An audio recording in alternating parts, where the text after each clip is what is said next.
مقلدین کا فرقے غیر مقلدین کا ایک جائزہ، تو اس میں اس نے مولوی ہے کوئی اعظمی ہے، ہاں اعجاز احمد اعظمی کی تقریر ہے، وہ کہتا ہے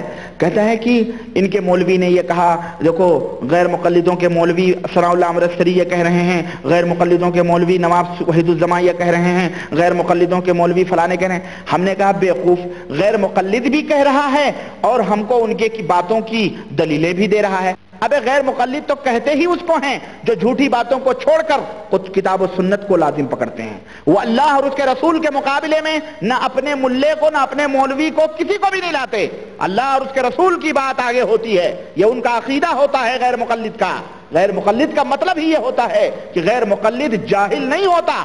غیر مقلد کا مطلب ہی ہے غیر جاہل۔ جو مقلد ہوتا ہے وہ جاہل ہوتا ہے، جو غیر مقلد ہوتا ہے وہ جاہل نہیں ہوتا۔ قرآن و سنت کے علم کی روشنی میں اللہ وحدہ لا شریک اس کی رہنمائی فرماتا ہے، اللہ اور اس کے رسول کو اپنا امام اور اپنا مقتدی مانتا ہے۔ اگر کسی غیر مقلد مولوی کی بات قرآن و سنت سے ٹکراتی ہے، ہم اس کی بات کو جوتے کی نوک پہ رکھتے ہیں۔ ہم تمہاری طرح لکیر کے فقیر نہیں ہیں کہ بالکل ہم نے اپنا ضمیر، اپنا دماغ، اپنی عقل، اپنی خرد، اپنی سوجھ بوجھ ہم نے کسی کے یہاں بیچ دی ہے، گروی رکھ دی ہے، اور ذہنوں کے اوپر ختم اللہ علی قلوبہم علی سمعہم وعلی ابصارہم غشاوہ نہیں ہے۔ اللہ کے فضل و کرم سے ہم مومن مسلمان موحد ہیں، متبع سنت ہیں، اور ہم سب اپنی آنکھیں کھلی رکھتے ہیں۔ ہمیں اپنے مولویوں، ہاں جس کی بات درست ہے، شیطان بھی اگر حق بات بولتا ہے ہمارے نبی نے سکھایا ہے کہ اس کی وہ بات بھی تم لے لو۔ یاد ہے نا ابو ہریرہ کی وہ حدیث بخاری شریف کی؟ ہاں ذہن میں رکھو، ہم کسی مولوی کے تعصب نہیں کرتے، ہم اپنے تمہاری بات اگر قرآن و سنت کے مطابق ہے ہم سر آنکھوں پہ رکھتے ہیں، تمہاری بات کتاب و سنت کے خلاف ہے، تم ہمیں غیر مقلد کے مولوی کی باتیں، فلانے مولوی، ڈھکانے مولوی، فلانے مولوی نے فرمایا، فلانے مولوی نے یہ کتاب لکھی، فلانے مولوی، تم اس کے حوالے ہم کو کیوں دیتے ہو؟ ہمیں دینی ہے تو ہمیں قرآن و سنت کے ڈنڈے سے صحیح کرو، تم ہمارے مولویوں کی باتیں نہیں۔ اگر ہم کوئی غلط بات بولتے ہیں قرآن و سنت کے خلاف ہے، آؤ گریبان پکڑ کے کہو تیری یہ بات فلانی قرآن کی آیت کریمہ اور فلانی حدیث کے خلاف ہے، اللہ کی قسم صبح نہیں ہونے دیں گے، ہم چینج ہو جائیں گے، ہم تبدیل ہو جائیں گے۔ تبدیل کریں کیا؟ اپنے فکر کو، اپنے طریقے کو ہم اللہ اور اس کے رسول کے راستے پہ آنے کی کوشش کریں گے، تمہاری طرح نہیں کہ کتے کی دم 100 برس بھی زمین کے اندر دھسی رہی، سیدھی کر کے نکالی تو وہی ٹیڑھی کی ٹیڑھی، ایسے نہیں ہم رہیں۔ ہم اللہ اور اس کے رسول کی اتباع اور پیروی دل و جان سے کرنے کو فرض سمجھتے ہیں، اور کسی عام آدمی یا کسی بھی مولوی کی تقلید کرنے کو،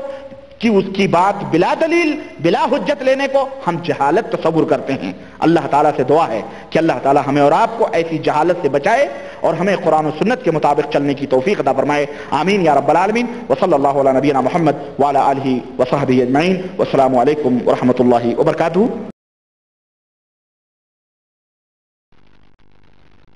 موضوع تھا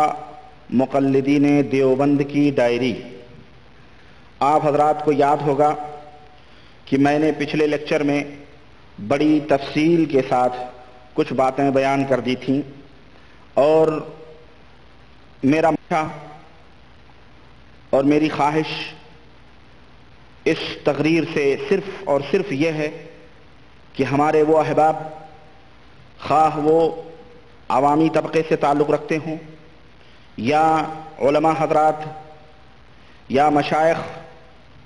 جو اپنی نسبت دیوبند کی طرف کرتے ہوں یا نہ کرتے ہوں، ان کے اندر اگر یہ عقیدے موجود ہیں جو میں انشاءاللہ تبارک و تعالیٰ آپ کے سامنے بیان کرنا چاہتا ہوں اور بیان کروں گا انشاءاللہ، تو ان سے میری التجا ہے اور نہایت ہی مؤدبانہ درخواست ہے کہ آپ ان عقیدوں سے توبہ کریں، اور اللہ وحدہ لا شریک نے اپنے نبی جناب محمد رسول اللہ صلی اللہ علیہ وسلم کے ذریعے جو دین اسلام ہمیں عطا فرمایا ہے، اس دین اور اسلام کے پیروکار بنیں، اس کے داعی بنیں، اس کی طرف لوگوں کو دعوت دیں۔ میں نے مقلدین دیوبند کے کی ڈائری سے ایک ورق میں نے اپنے پچھلے لیکچر میں پیش کیا تھا، اور میں نے کچھ وعدے بھی کیے تھے جو انشاءاللہ تبارک و تعالی آج میں اس وعدے کو پورا کرنا چاہتا ہوں، اور دھیرے دھیرے میں انشاءاللہ دیوبند کی ڈائری کے کئی اوراق، مختلف قسم کے پیش کرنے کی جرات کر رہا ہوں۔ اس میں میرے پاس مکمل طور پر وہ کتابیں موجود ہیں جو آپ کے سامنے ہیں رکھی ہوئی۔ یہ وہ کتابیں ہیں جس کے اوپر علماء دیوبند کی مہر لگی ہوئی ہے، اور یہ سب علماء دیوبند کی لکھی ہوئی کتابیں ہیں۔ ایک حوالہ بھی انشاءاللہ تبارک و تعالی اس روئے زمین پر رہنے والا کوئی بھی شخص غلط نہیں کر سکتا ہے، اور یہ میں نہایت ہی ذمہ داری کے ساتھ یہ بات عرض کر رہا ہوں کہ اگر ایک حوالہ بھی اس کا غلط کوئی ثابت کر دے تو پھر جو سزا وہ دینا چاہے مجھے منظور ہے۔ اس سے پہلے میں نے یہ بھی کہا تھا آپ کے سامنے کہ دیوبندی اور بریلوی جو ہمارے ملکوں کے اندر دو فرقے ہیں اور بڑے اہم فرقے ہیں، ان کے درمیان کچھ زیادہ فرق نہیں ہے۔ لفظوں کا ظاہری طور پر کچھ رسوم اور کچھ رواج ہیں جن میں کچھ تفریق ہے، لیکن بباطن یہ دونوں ایک ہی ماں کے دو بیٹے ہیں۔ ایک ہی ماں کے یہ دو بیٹے ہیں، مذہباً بھی، مسلکاً بھی، مشرباً بھی، اصولاً بھی، فروعاً بھی، دونوں ایک ہی ہیں۔ جو ان کا مذہب وہ ان کا مذہب، جو ان کا اصول وہ ان کے اصول، جو ان کے مشرب وہ ان کا مشرب، غرض کی جو ان کا مسلک وہ ان کا مسلک۔ یہاں تک کہ تصوف اور صوفیہ کے وہ بدعی طور اور طریقے، وہ مبتدعانہ رسم و رواج اور طور اور طریقے جیسے بیعت وغیرہ، یہ دونوں کے اندر موجود ہیں، اور دونوں کے اندر یہ چیزیں رائج ہیں۔ چنانچہ اس کا اہم ثبوت کہ بریلویت کے اندر اور دیوبندیت کے اندر تھوڑا سا فرق ہے، ورنہ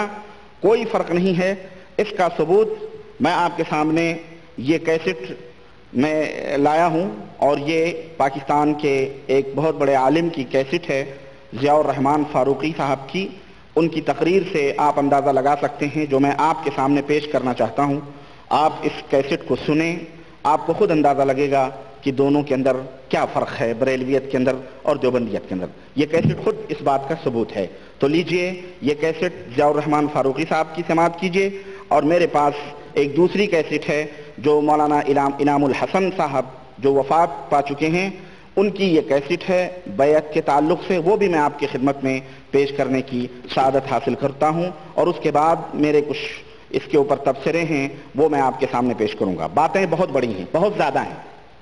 اللہ کی قسم میں ان کتابوں کا اگر پڑھوں آپ کے سامنے تو بہت زیادہ وقت چاہیے۔ میں بہت ہی مختصر طور پر اس کی جھلکیاں میں آپ کے سامنے پیش کروں گا، اور عقل مندوں کے لیے اشارہ کافی ہوگا، اور وہ لوگ جن کے دلوں کے اندر اللہ اور اس کے رسول کی حقیقی محبت موجود ہے، دعوے کی نہیں۔ دعوے تو شیعہ بھی کرتے ہیں، دعوے تو قادیانی بھی کرتے ہیں، بوہری بھی کرتے ہیں، اسماعیلی بھی کرتے ہیں، سب کرتے ہیں، بریلوی بھی کرتے، سب کرتے ہیں، لیکن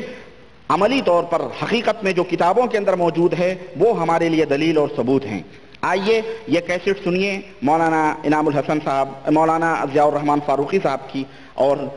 آپ خود اندازہ لگائیے کہ بریلویت اور دیوبندیت کے اندر کتنا فرق ہے۔ اس سے حلوے کی دیگ تک پہنچ کر ختم ہو جاتا۔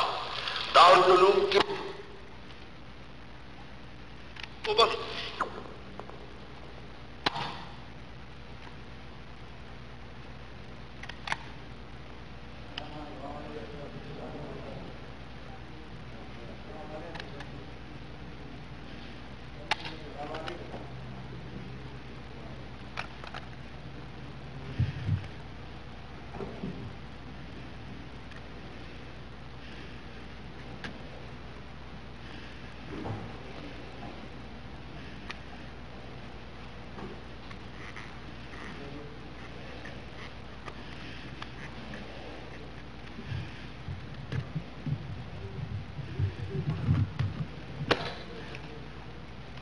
ختم ہو جاتا۔ دارالعلوم دیوبند ایک ایسی عظیم جماعت کا نام ہے کہ جو قرآن و سنت سے عبارت ہے۔ مولانا محمد قاسم نانوتوی نے حدیث کا علم حاصل کیا، قرآن کا علم حاصل کیا شاہ اسحاق سے،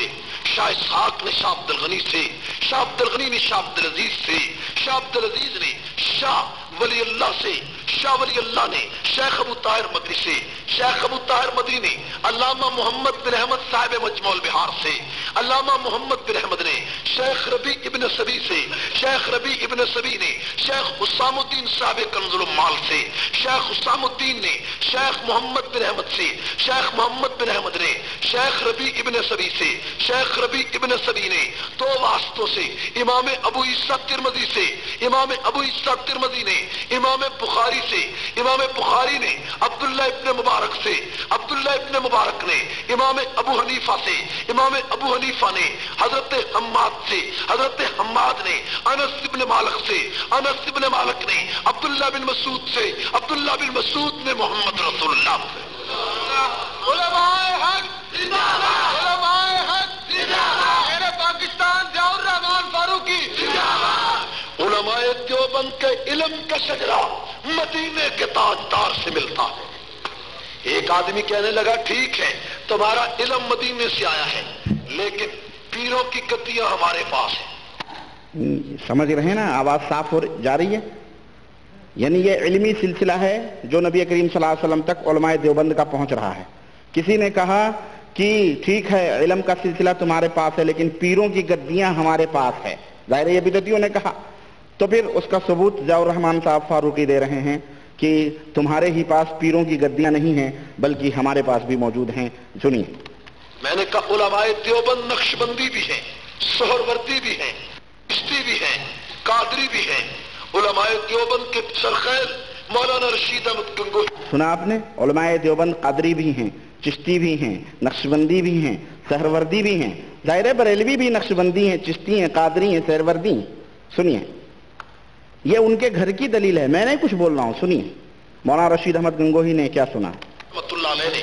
چاروں سلسلوں سے ولایت کا سبق حاصل کیا۔ حاجی امداد اللہ مہاجر مکی سے، حاجی امداد اللہ نے میاں جی نور محمد سے، میاں جی نور محمد نے شیخ عبد الباری سے، شیخ عبد الباری نے شیخ عبد الہادی سے، شیخ عبد الہادی نے شیخ عز الدین سے، شیخ عز الدین نے شیخ جلال الدین تھنیسری سے، شیخ جلال الدین تھنیسری نے خواجہ عبد الحق رودلوی سے، خواجہ عبد الحق رودلوی نے شیخ عبد القدوس گنگوئی سے، شیخ عبد القدوس گنگوئی نے شیخ جلال الدین تھنیسری سے، شیخ نظام الدین اولیاء سے، شیخ نظام الدین اولیاء نے خواجہ علاؤ الدین صابر کلیری سے، خواجہ علاؤ الدین صابر کلیری نے بابا فرید الدین گنج شکر سے، بابا فرید الدین گنج شکر نے خواجہ قطب الدین مودود چشتی سے، خواجہ قطب الدین مودود چشتی نے خواجہ سید علی اجمیری سے، خواجہ سید علی اجمیری نے خواجہ معین الدین چشتی اجمیری سے، خواجہ معین الدین چشتی اجمیری نے خواجہ محمد بن عارف سے، خواجہ محمد بن عارف نے سلطان ابن حویرہ سے، سلطان ابن حویرہ نے خواجہ فضیل ابن ایاز سے، خواجہ فضیل ابن ایاز نے خواجہ فضیل ابن ایاز نے حضرت حسن بصری سے، حضرت حسن بصری نے حضرت علی المرتضیٰ سے، اور حضرت علی المرتضیٰ نے محمد رسول اللہ۔ علماء دیوبند کا علم بھی مدینے سے آیا ہے، علماء دیوبند کی ولایت بھی مدینے سے آئی۔ سمجھ آئی آپ کو؟ علم بھی علماء دیوبند کا مدینے سے اور ولایت بھی علماء دیوبند کا مدینے سے۔ یہ تھے حضرت ضیاء الرحمان صاحب فاروقی۔ یہ کیسٹ خود اس بات کا فیصلہ کرتی ہے کہ علماء دیوبند اور علماء بریلی میں کیا فرق ہے کہ نہیں؟ وہ بھی اسی چیزوں کو تسلیم کرتے ہیں، ان باتوں کو، اور یہ بھی حضرات انہی باتوں کو تسلیم کرتے ہیں۔ اب آئیے سابق امیر تبلیغی جماعت جو وفات پا چکے ہیں انعام الحسن صاحب کی یہ کیسٹ سنتے ہیں جس میں وہ تبلیغی جماعت والوں سے بیعت لے رہے ہیں، اور آپ کو میں نے بتایا بھی ہے کہ بھری محفلوں میں رسیاں پھینکی جاتی ہیں جہاں ہزاروں کے مجمع ہوتے ہیں، اور سارے رسیاں پکڑ پکڑ کے حضرت سے بیعت لیتے ہیں، اور طوطے کی طرح جیسے ان کو رٹایا جاتا ہے غریبوں کو ویسے ہی رٹتے ہیں۔ اس میں جو اہم بات ہے، جو بتلانا مقصد ہے، وہ یہ ہے کہ کس طرح سے انعام الحسن صاحب جو تبلیغی جماعت کے امیر ہیں، اور یہ ہمارے جماعت تبلیغ کے لوگ مردے کے ہاتھوں پر کس طرح بیعت کرتے ہیں۔ کس کے ہاتھوں پر؟ زندوں کے واسطے سے مردے کے ہاتھوں پہ بیعت کس طرح کرتے ہیں اور کس طرح چلہ اور گشت وغیرہ کے فضائل وغیرہ، یہ میں اس میں سنانا چاہتا ہوں جسے آپ حضرات سنیں۔ یہ انعام الحسن صاحب کی آواز ہے جس کا دنیا کے اندر کوئی مائی کا لال انکار نہیں کر سکتا ہے، کوئی بھی